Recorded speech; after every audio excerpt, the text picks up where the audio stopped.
Welcome in Pushpa's tutorial. Today we are starting our tutorials related to refrigeration and air conditioning. The first lesson we are starting now. बघा तर आपण आज काय करत आहोत, RSAच्या पहिल्या ट्युटोरियलला सुरुवात करत आहोत.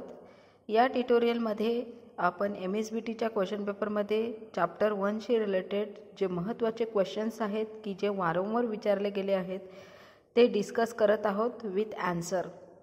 आता बघा, आपल्या या चॅप्टरला टोटल 8 मार्कांचा वेटेज आहे. म्हणजेच विथ ऑप्शन 10 ते 12 मार्कांसाठी हा टोटल चॅप्टर आपल्याला MSBTच्या पेपरमध्ये विचारला जाऊ शकतो. तर यामध्ये सर्वात महत्त्वाचा क्वेश्चन म्हणजेच नेहमी विचारलं जातं ते म्हणजेच डिफाइन द रेफ्रिजरेशन. तर रेफ्रिजरेशनच्या संबंधी आपण एक डेफिनेशन लिहिणं तिथे अपेक्षित आहे. तर refrigeration means what? Refrigeration is defined as the branch of science that deals with the process of reducing and maintaining the temperature of confined space or material below the temperature of surrounding. म्हणजेच काय तर आपल्याला refrigeration ह्या क्रियेमध्ये काय करायचं आहे. Refrigeration म्हणजेच काय तर रेफ्रिजरेशन ही विज्ञानाची एक अशी शाखा आहे की जिथं आपण टेम्परेचर रिड्यूस करतो. रिड्यूस म्हणजेच काय कमी करतो. अँड मेंटेनिंग म्हणजेच मेंटेन ठेवतो, नियंत्रित ठेवतो. कुठे तर कन्फाईन स्पेस, एक पर्टिक्युलर स्पेस पुरतं मर्यादित, असं नाही पूर्ण जगभर किंवा गावभर असं नाही, तर एका स्पेसिफिक रूम पुरतं, एका स्पेसिफिक केबिनेट पुरतं, असं एक स्पेसिफिक स्पेस असते. ती पूर्ण बाउंडेड असते, चारी बाजूने क्लोज असते. अशा इनक्लोज एका स्पेसिफिक कन्फाईन स्पेससाठी आपण टेम्परेचर रिड्यूस करतो बिलो द सराउंडिंग टेम्परेचर, म्हणजे सराउंडिंगपेक्षा कमी असं रिड्यूस करतो आणि मेंटेन करतो. त्याला म्हणतात रेफ्रिजरेशन. तर थोडक्यात कन्सेप्ट क्लिअर करून घ्या. Refrigeration is the branch of science which deals with the study of process of reducing and maintaining the temperature of A confine space of the temperature of surrounding. Okay, so that is the temperature, that is the what refrigeration, definition of refrigeration. And the cooling effect produced by this equipment is the refrigerating effect. काही वेळेला काय होतं, आपल्याला परीक्षेला define refrigerating effect हा एक question विचारला जाऊ शकतो. तर याच्यात आपण आपल्या वर्डमध्ये देखील लिहू शकतो की रेफ्रिजरेशन करताना जो कूलिंग इफेक्ट तयार होतो त्या कूलिंग इफेक्टलाच रेफ्रिजरेटिंग इफेक्ट असं म्हणतात. तर हे एक टोटल कन्सेप्ट आहे रिलेटेड टू रेफ्रिजरेशन. तर याच्यात तुम्ही रेफ्रिजरेशन किंवा रेफ्रिजरेटिंग इफेक्ट यांच्या डेफिनेशन लिहू शकता. त्यानंतर दुसरा मोस्ट इम्पॉर्टंट क्वेश्चन जो विचारला जाऊ शकतो तो म्हणजेच necessity and application of refrigeration. की आपल्याला नेसेसिटी आणि ॲप्लिकेशन काय आहे, काय गरज आहे रेफ्रिजरेशन करण्याची.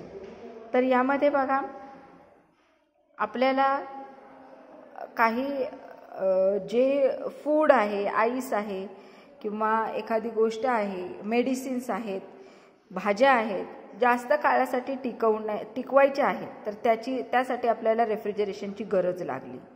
तर आपण त्याच्यामध्ये नेसेसिटीमध्ये काय लिहू शकता की it has many applications in manufacturing of ice, preservation of food, air conditioning, refrigeration.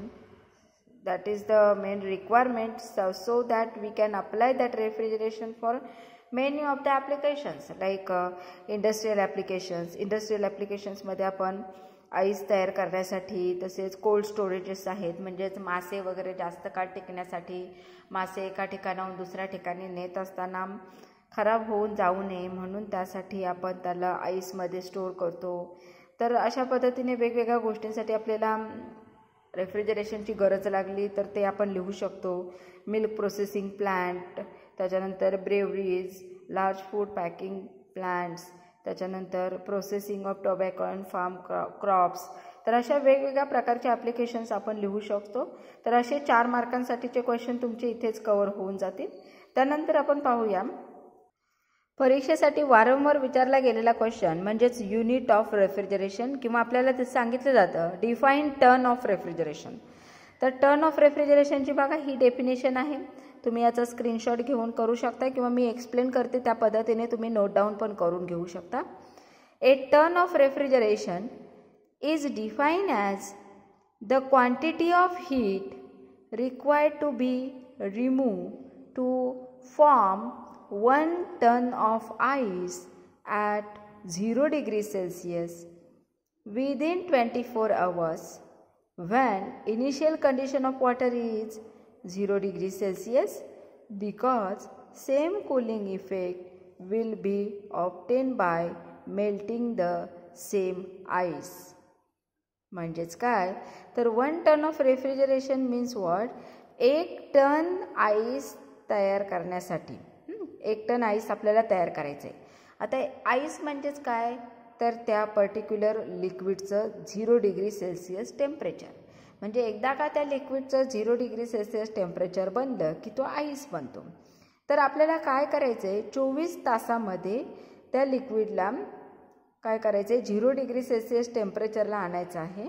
आणि ते आणण्यासाठी जी क्वांटिटी ऑफ हीट आपल्याला रिमूव्ह करावी लागते. Okay, the quantity of heat required to be remove, जितकी हीट आपल्याला रिमूव्ह करावी लागते त्याला म्हणतात टर्न ऑफ रेफ्रिजरेशन. ओके, मला वाटते ते नक्कीच तुम्हाला समजलं असेल. आता ह्या टर्न ऑफ रेफ्रिजरेशनचं युनिटचं कन्व्हर्जन तर तुम्हाला करायचं असेल तर त्याच्यात दिलेलं आहे बघा.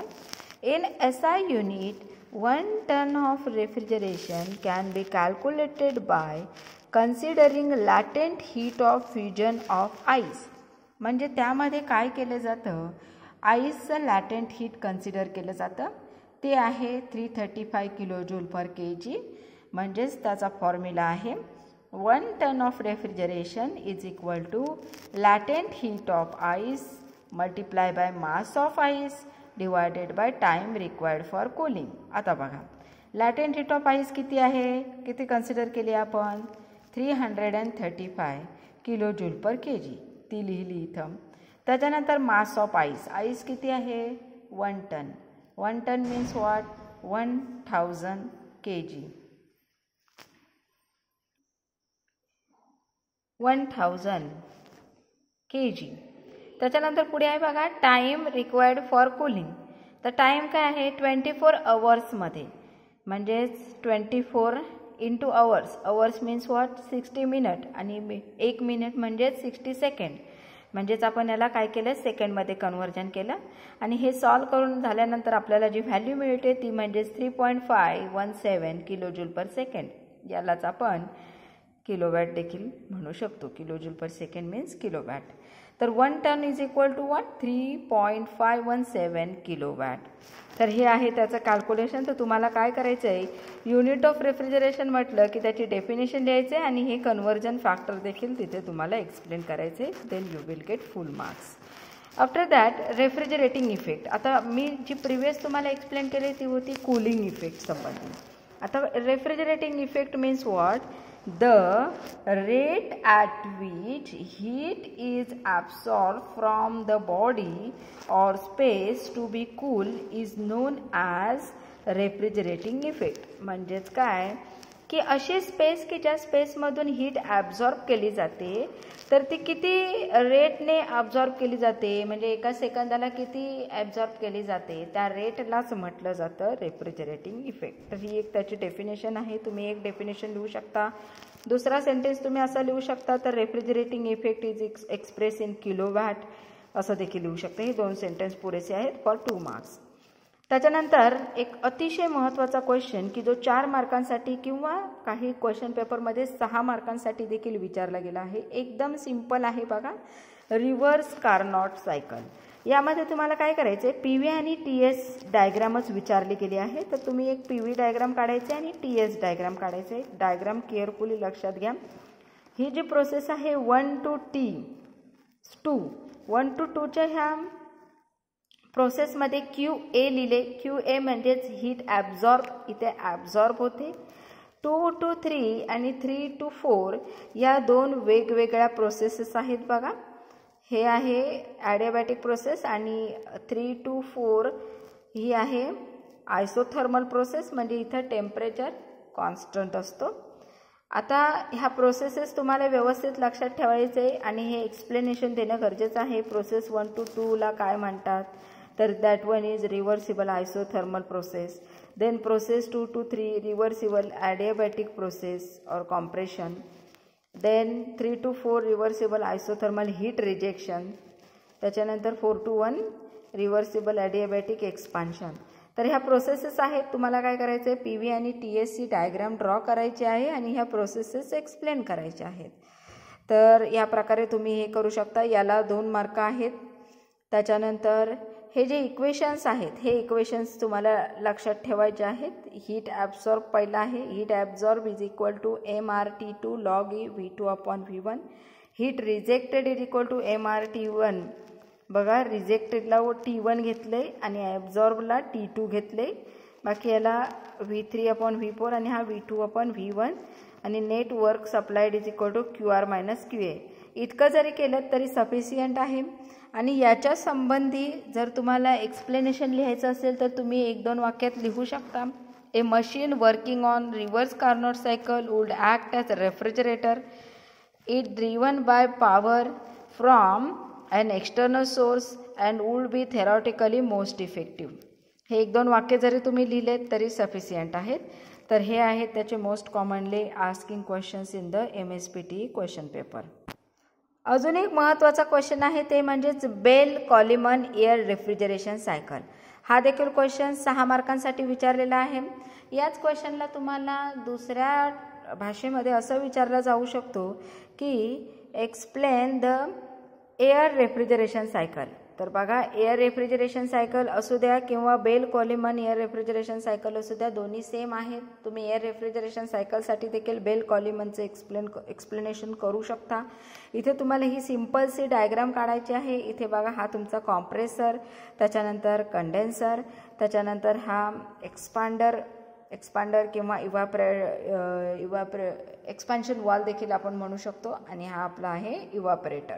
तर हे 4च मेन महत्त्वाचे कंपोनंट आहेत की जे प्रत्येक रेफ्रिजरेशन सायकलमध्ये यूज केले जातात. फक्त डिफरन्स काय आहे, इथे हा जो वर्किंग फ्लुइड आहे तो आहे एअर, एवढं लक्षात ठेवा. आणि बाकीचे जे आपले वेपर कॉम्प्रेशन रेफ्रिजरेशन सिस्टम आहेत त्याच्यात वर्किंग फ्लुइड यूज केला जातो R134a. आता इथे बघा, इथे तुम्ही एक सिम्पलेस्ट त्याचं एक्सप्लेनेशन देऊ शकता की it consist of compressor, expander, heat exchanger. आता हीट एक्सचेंजर म्हणजेच कंडेन्सर, एक्सपांडर म्हणजेच एक्सपान्शन वॉल आणि इव्हॅपोरेटर. तर हे एक पहिलं वाक्य झालं. त्याच्यानंतर पुढे आहे the air from evaporator is drawn into compressor. अर्थातच आपलं जे रेफ्रिजरेशन आहे ते चालू कुठून होतं, तर आपल्या कॉम्प्रेसरमधून. कॉम्प्रेसरमध्ये आपलं वर्किंग फ्लुइड कॉम्प्रेस होतं आणि ते कॉम्प्रेस झालेलं वर्किंग फ्लुइड हाय टेम्परेचर हाय प्रेशरला असतं आणि ते कुठं जातं, हीट एक्सचेंजर. हीट एक्सचेंजर म्हणजेच काय, आपला कंडेन्सर. ते कंडेन्सर कॉईलला जातो. कंडेन्सर कॉईलला काय होतं, तिथं त्याचा टेम्परेचर कमी होतो. त्याच्यानंतर पुढे during compression along with pressure rise, temperature of air also rise. This warm compress air is pours into the heat exchanger और condenser which cools the air at constant pressure. म्हणजेच त्याचा प्रेशर तेवढाच राहतो परंतु टेम्परेचर कमी होतो. It has an effect of reducing volume. तिथे volume reduce होतो आणि तो तुमचा आहे फ्रॉम 0.3 to 5. तर अशा पद्धतीने तुम्ही तुमच्या भाषेत लिहू शकता. In compressor air get compress to increase pressure and temperature. That compress air pass into the heat exchanger or the condenser where temperature get down but pressure is constant. Then it pass to the expansion wall or expander where temperature and pressure both the decreases, and then it pass to the evaporator where actual cooling effect is happen. In this way we can explain that working of Bell Coleman air refrigeration cycle. तर अशा पद्धतीने तुम्हाला ते overall तसंच द्यायचं आहे सगळं explanation. तर हा एक त्याचा महत्त्वाचा कंटेंट आहे किंवा महत्त्वाचा क्वेश्चन आहे की जो विचारला जाऊ शकतो. अजून एक महत्त्वाचा पार्ट म्हणजेच differentiate between heat pump and refrigerator. काही क्वेश्चन पेपरमध्ये मी बघितलं की जिथं हीट पंप आणि रेफ्रिजरेटरचं एक्सप्लेनेशन किंवा डिफरन्शिएट बऱ्याचदा विचारला गेला आहे. तर तुम्ही लक्षात घ्या, हीट पंप कशासाठी वापरला जातो, तर pump the heat to the heat source. Heat pump करण्यासाठी हीट पंप वापरला जातो आणि रेफ्रिजरेटर हीट रिमूव्ह करण्यासाठी वापरला जातो. लक्षात ठेवा, हीट पंप हीट वाढवण्यासाठी, तर रेफ्रिजरेटर हीट कमी करण्यासाठी. तर हे त्याच्या ब्लॉक डायग्राम आहेत, त्या नीट लक्षात घ्या आणि त्याप्रमाणे ड्रॉ करा. त्यानंतर पुढे या ब्लॉक डायग्राम आहेत, ह्या नीट लक्षात घ्या आणि त्याप्रमाणे ड्रॉ करा. हे 2 पॉईंट झाले. दुसरे 2 पॉईंट तुम्ही या 5-6 पॉईंटपैकी कुठलेही लिहू शकता. टोटल तुम्हाला 4 पॉईंटच लिहायचे आहेत. बघा, heat pump is use to heat house in winter season. Heat pump आपण विंटर सीझनला वापरतो, तर रेफ्रिजरेटर आपण समर सीझनला वापरतो. हा झाला तुमचा तिसरा पॉईंट. त्याच्यानंतर हीट पंप हा केल्विन प्लॅंक स्टेटमेंटला ॲप्लिकेबल आहे आणि आपला रेफ्रिजरेटर हा क्लॉसियस स्टेटमेंटला ॲप्लिकेबल आहे. बस हे 4 पॉईंट सफिशियंट आहेत. हे 4 पॉईंट तुम्ही लिहिले तरी तुम्हाला 4 आउट ऑफ 4 मार्क्स मिळून जातील. त्यानंतर हीट इंजिन आणि रेफ्रिजरेटर याचं डिस्टिंग्विश विचारला जातो. तर याच्यामध्ये देखील तुम्ही ही सिंपल सी ब्लॉक डायग्राम काढा. हा पहिला पॉईंट. दुसरा पॉईंट आहे, हा काय करतो, हीट इंजिन हीटचं कन्व्हर्जन वर्कमध्ये करतो. तर हा काय करतो, इट कन्झ्युम्स वर्क आणि हीट रिमूव्ह करतो आणि प्रोड्यूस रेफ्रिजरेटिंग इफेक्ट. हा पण सेम, हा आपल्या केल्विन प्लॅंकला वर्क होतो. कुठला, हीट इंजिन आणि रेफ्रिजरेटर क्लॉसियस स्टेटमेंटला. आणि त्याचे हे फॉर्म्युले झालं. हे 4 पॉईंट लिहिले तरी तुमचं 4ही एक्सप्लेनेशन होऊन जाईल. तुम्हाला जरी इंडिव्हिज्युअली विचारला हीट पंप किंवा हीट इंजिन, तरी ते 4 पॉईंट लिहिलेत तरी तुम्हाला फुल मार्क्स मिळतील. डिस्टिंग्विशमध्ये विचारलात आणि हे 4 पॉईंट लिहिलेत तरी देखील तुम्हाला फुल मार्क्स मिळतील. तर अशा पद्धतीने तो क्वेश्चन तुम्हाला कोणत्याही प्रकारले विचारा तरी देखील तुम्ही ते लिहू शकता. तर हे आहे पहिल्या चॅप्टर संबंधी की जेवढं एक्सप्लेन केलेलं आहे तेवढं जरी तुम्ही केलात तरी या संबंधी आलेला कुठलाही क्वेश्चन तुम्ही इझिली सॉल्व्ह करू शकता. आता दुसरी जी ट्युटोरियल आहे ती आपल्या चॅप्टर नंबर 2 संबंधी आहे. तुम्हाला जर चॅप्टर नंबर 2 पाहायचं असेल तर चॅनल सबस्क्राईब आणि बेल आयकॉनवर क्लिक करायला विसरू नका आणि आपली जी लिंक आहे ते आपल्या सर्व फ्रेंड्सला सर्क्युलेट करा. थँक्यू.